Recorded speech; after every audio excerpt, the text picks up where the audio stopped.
How to scan barcode in Amazon app. Hi guys, welcome to our channel. Let's begin. In this video, I will guide you on how you can scan barcode in Amazon app. For this, you want to open the Amazon app on your device. If you don't have this application, head over to Play Store or App Store to download and install this. Once you open it, on the search bar, you have this camera icon. Go ahead and tap on that.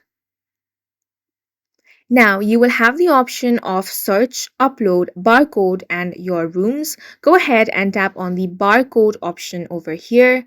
Now what you want to do here is scan the barcode in this way, and as you can see, different search results have been displayed. Simply search the one that you want. And now you can continue to purchase this item. In this way, you can scan barcode in Amazon app, and that's it for this video. If you found it helpful, please make sure to hit the like button and subscribe for more videos like this.